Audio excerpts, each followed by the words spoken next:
What's going on, everybody, and welcome back to another video on the channel. And in today's video, I am going to be doing a video on Dak Prescott and like his career so far, because I feel like a lot of his career has been misconceptuated as people try to weave their own narratives to serve like the point that they're making. They'll be like, oh yes, Dak Prescott was blah blah blah. So in this video, I want to discontinuate that, get rid of all the narratives and just look at his career as as just an NFL quarterback without any opinions. So yeah, if you guys are new to this channel, be sure to like and subscribe, as it does help out a lot. And yeah, let's just jump right into this. Okay, so Dak Prescott, he came in with an explosive rookie year. His stats were 67.8 completion percentage, 3,667 yards. That's 3,667 yards, 23 touchdowns, only 4 picks, and the Cowboys went 13-3 that year, which for us like a franchise quarterback, winning definitely is important, but also you have to take around you have to get context, right? Like, what's his supporting cast around him, and is that affecting how much he wins and all that, and is he performing well because of said supporting cast? So in his first season, I mean, he did his job all right. He led them to the playoffs for the first time, well, since 2014 or something. That year with DeMarco Murray and Tony Romo and the Dez Bryant non-catch in the playoffs. Yeah, he did his job pretty well. 23 touchdowns, 4 picks, and he obviously won Offensive Rookie of the Year over his teammate Zeke. But here's the problem, Zeke. So first of all, the Cowboys, let's look at his surrounding supporting cast around him. The Cowboys had the best offensive line at the time, no debate, had the best offensive line at the time.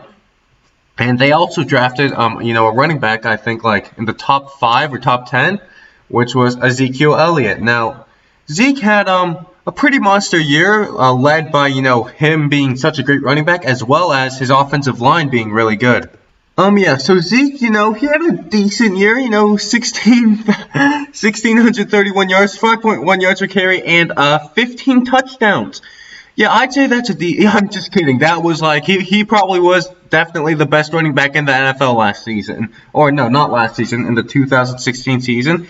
And he was a large part of the Cowboys' success, and you can actually see that. Yeah, so you can actually see this by, with Zeke at full strength, the Cowboys went 13-3, yeah, they were a really, really good football team, and then the next season, Zeke gets suspended for 6 games, and what happens? The Cowboys immediately fall off, and yeah, they were not playing particularly well. You can actually see that Dak Prescott's numbers fell off in 2017, with 3,324 yards, 22 touchdowns, and 13 picks because of, the Zeke 6-game suspension.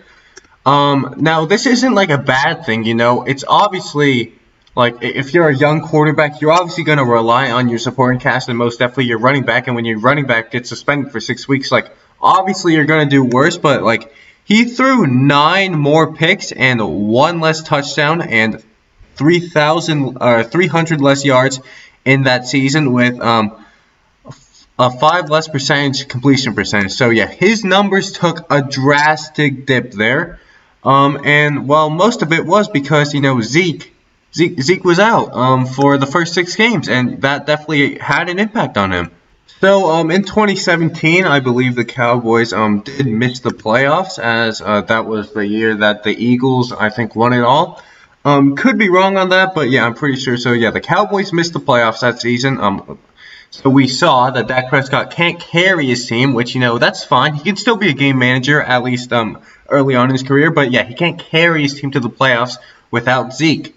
So now Zeke's stats did go down, they have been going down each subsequent season that he's been in the NFL. So yeah, in 2018, Dak got off to a rough start indeed. And, I'm pretty sure the Cowboys were, set to miss the playoffs even. But then something happened. Jerry Jones traded for Amari Cooper. Now, this was a game changer for Dak, and he was having a lackluster season so far. But once he got Amari Cooper, they immediately formed a connection. Zeke was not 2016 Zeke, but he was still pretty good Zeke. The offensive line was definitely aging, but it was still pretty good. And all of those pieces connected, and then the Cowboys made the playoffs. But as you can see, this is another example of Dak Prescott not being able to carry his team, as his team had to give away a first-round draft pick to get Amari Cooper, who's like a top 10 wide receiver, maybe just to make him or just to get him to play better. But obviously, every quarterback needs a wide receiver core. Like, Patrick Mahomes has Tyreek Hill and everything like that. So, yeah, I feel like it was a good thing, and it would make it makes sense that he. His stats went up after he got Amari Cooper. But, you saw in 2017 that without Zeke, he really wasn't too good. Though in 2018, they made the playoffs, and they actually won a playoff game. So that was pretty good. Yeah, they beat the Seahawks, I believe. And, he had a decent season. 67.7 completion percentage, 3,885 yards, 22 touchdowns, and 8 picks with a passer rating of 96.9. Yeah, so 2018 was kind of a bounce back year for Dak Prescott after his lackluster 2017 year. And then in 2019, they started contract negotiations, right? So Dak Prescott got off to 3 hot games against 3 of literally the worst teams in the NFL, and everyone was praising Dak. Oh, he's so good. But again, context. He was playing the 3 worst teams in the NFL in his first 3 games, so obviously he's going to light it up like anyone would light it up. I'm pretty sure that his backup could have lighted it up on those games because, those teams were pretty bad, and I'm pretty sure like all 3 of them were tanking or something. So yeah, and then after that 3rd game, you could see that his stats decreased as they should because he's facing harsher competition. And at the end of the year, they missed the playoffs after they lost to the Jets. Yeah, you heard that right. They lost to the Jets, and then they lost to the Patriots. Okay, that's understandable. And then they lost to the Eagles. And yeah, they just went on a complete losing streak. The whole team melted down, and some of that can be contributed to Dak Prescott did get an injury on his I think his throwing hand. But still, all players get injuries. I heard someone say that if once you're past week 1, every player has an injury, no matter how bad it ranges. But yeah, every player has an injury, and they all fight through it. So now Dak Prescott's injury definitely was worse than most, but. You still got to fight through it when you got a playoff game and playoff chances on the horizon, and he wasn't able to do that. But on paper, his season does look good. 65.1 completion percentage, 4,902 yards, 30 touchdowns, and 11 picks. But obviously, most of these were inflated by those first 3 games, and also him having to come behind so often that he gets garbage time stats. And that's what happened in 2020. Now we're fast forwarding to 2020. This is really like the worst misconceptuated year of Dak Prescott's career, because on paper he had an amazing season before he went down. 1,856 yards, 9 touchdowns, and 4 picks, 68 completion percentage, 99.6 rating, and he was on pace for like 5,000 yards or something. So yeah, on paper, he had a great season.